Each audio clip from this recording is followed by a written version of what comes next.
በጀግንነት በክብር የተሰዋው ልዩ ኮማንዶ አምራቹ አርበኛ ሐቢብ ዩሱፍ 10 አለቃ ሐቢብ ዩሱፍ ይባላል። ሐቢቡ በሐራ ከተማ ተወልዶ በሕፃንነቱ የቅኝት መፍለቂያ ወደ ሆነችው ባቲ ከተማ ወላጅ እናቱ ይዛው ሄደች። ሐቢቡ በባቲ ከተማ ከኬጂ እስከ ሃይ ስኩል ድረስ በባቲ ከተማ ትምህርቱን እየተከታተለም ጎን ለጎን የእግር ኳስ ጨዋታ ይወድ ስለነበር አዘውትሮ ይጫወታል። ሐቢቡ በጣም ተጫዋች፣ ትሁት፣ ታዛዥና ቅን ልጅ ነበር። እናቱን አብዝቶ ይወዳል። ለእናቱ አንድ ነው። ሐቢቡ ሀገራችን ችግር ላይ በነበረችበት ሰዓት በ17 ዓመቱ በ2013 ዓ.ም ሐምሌ ወር የአማራ ልዩ ኃይልን ለመቀላቀል ወደ ደብረ ማርቆስ ማሰልጠኛ ተቋም በመምጣት ለተከታታይ 3 ወራት የውትድርና ስልጠና ከወሰደ በኋላ በሰዓቱ በውጊያ ስመጥር የነበረችው መቅደላ ክፍለ ጦርን በመቀላቀል የተለያዩ አውደ ውጊያዎችን በብቃት ተካፍሏል።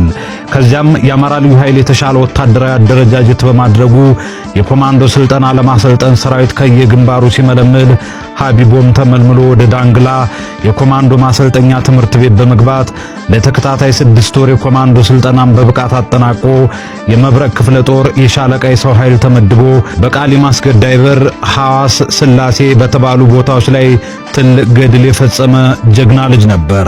ሐቢቦ የአማራ ልዩ ኃይል ሲበተን ወደ ሀገሩ ሄዶ ባቲ ከእናቱ ጋር የተወሰነ ረፍት ካደረገ በኋላም የአማራ ሕዝብ እንደ ሕዝብ የህልውና አደጋ ላይ ሆኖ እኔ በወጣት ዕድሜ ቁጭ ብዬ አላይም በማለት ከጓደኞቹ ጋር መስከረም ወር በይፋ በአምባሰል ወረዳ ልዩ ስሙ ደልባ በሚባል ቦታ ተቀላቀለም። የአማራ ፋኖ ብሔራዊ ንቅናቄ ምኒልክ ዕዝ የትግል ጓዶቹ ሐቢብ ዩሱፍን ሲጠሩት ሐቢቡ ክንዴ ቀኝ እጄም ይሉታል። እጅግ ሲበዛ ደፋር፣ ለጠላት መብረቅ፣ ለወገን ደግሞ ጸባይ ሸጋ አመለሰናይ ልጅ እንደነበር በቅርበት የሚያውቁት በደንብ ይመሰክሩለታል።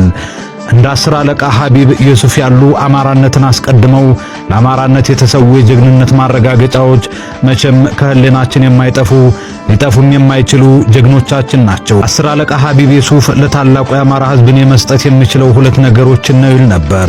1 በሕይወት እያለሁ ሞት የታወጀበትን የአማራን ሕዝብ ሊያድኑና ሊታደጉ የሚችሉ እሳት የጎረሱ ክንደ ነበልባሎችን በብቃት አሰልጥኖ በተለያዩ ግንባሮች ማዝመት።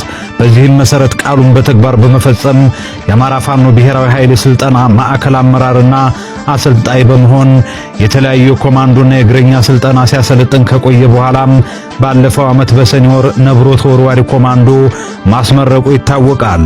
ከትናንት በስቲያ ማለትም ጥር 26 2018 ዓ.ም ከቅዱስ ላሊበላ 40 ኪሎ ሜትር ርቀት በምትገኙና የዋድላ ወረዳና ላስታ ወረዳ አገናይ ቀበሌ በሆነችው ድብኮ በምትባል ቀጠና ከጠዋቱ እስከ አመሻሽ ድረስ በተካሄደው እጅግ ፈታኝ የሆነው የጨበጣ ውጊያም የሰሜን ምስራቅ ዕዝ ቅጥረኛ ሰራዊትን ቅንድቡን እየላጨ ሲያራግፈው ውሎ በክብር አንድያ ነፍሱን ሰጥቶ ሄዷል። 10 አለቃ ሐቢብ ብዙ ጊዜ የሚናገረው አንድ ነገር አለ።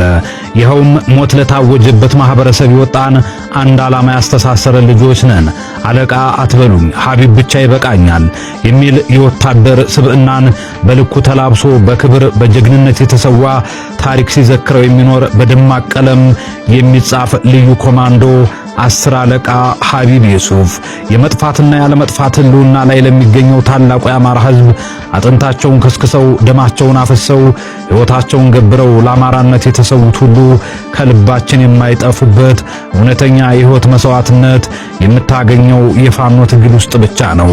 ነፍስ ይማር ጀግናችን፣ ነፍስ ይማር ሐቢቡ።